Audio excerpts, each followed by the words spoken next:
Magsara na sila. Maglalaho na po sila. Magsara na sila. Payo ko sa kanila. Basta ako nagpayo. Bilang paalala, bilang pagmamalasakit ko sa kanila huling sandali. Magsara na sila. Ayun na. Ayun na. Ayun na po. Mayor, the best ka talaga, Mayor. Idol ka namin talaga, Mayor. The best ka talaga, Mayor. Bawal ang negosyo sa bangketa. Ang bangketa ay para sa tao, hindi para sa negosyo. Yan ang isa sa plataforma ni Yorme Isko Moreno na nagustuhan sa kanya ng mga tao. Kung madalas kang dumaan sa Carriedo Street malapit sa LRT station, malamang ay narinig mo na ang pangalan ni Neneng B, ang batang vendor na nagsimula bilang simpleng estudyante na may diskarte sa buhay. At ngayon isa ng viral food sensation. Mula sa simpleng puhunan, ngayon ay nakakabenta na siya ng 200 sandwiches kada araw at kumikita ng higit 114,000 piso kada buwan. O mas malaki pa dito, dahil sa aking pagre-research ay hindi lang isa ang pwesto ni Neneng B at hindi lang sandwiches ang binibenta niya. Meron tayong cheese mayo, tama ba yung ginagawa ko, Neneng B? Tama po. Okay. Tapos next naman natin ay ketchup. 50 pesos to, 50 pesos na nakakailang kang benta sa isang araw nito, Neneng B? 300 to 200 po. Grabe, kasi ubus yun ng mga 12 na ng gabi. Opo, mga 10 po. 10 p.m. ubus na yun. Pero grabe, pinipilahan ka talaga, no?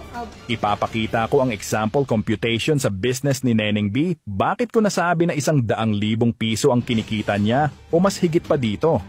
Sa kasalukuyan, 200 sandwiches na ang nauubos ni Neneng B araw-araw. 100 hotdog at 100 Hungarian. Assume natin ang daily sales breakdown. Araw-araw nakakabenta si Neneng B ng 200 sandwiches sa ilalim ng Carriedo LRT station. Nahahati ito sa 100 hotdog sandwiches at 100 Hungarian sandwiches. Benta ng bawat isa ay 50 piso.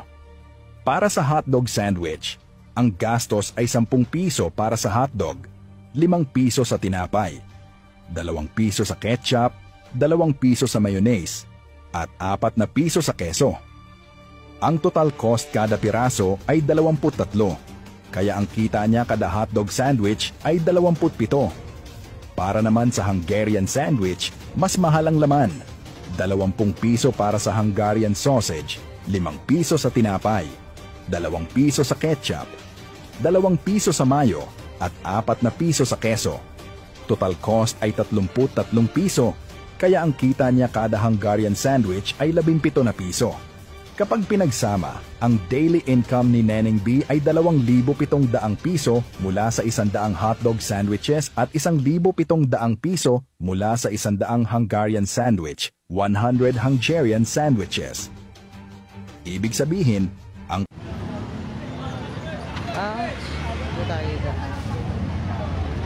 Wow, ang ganda.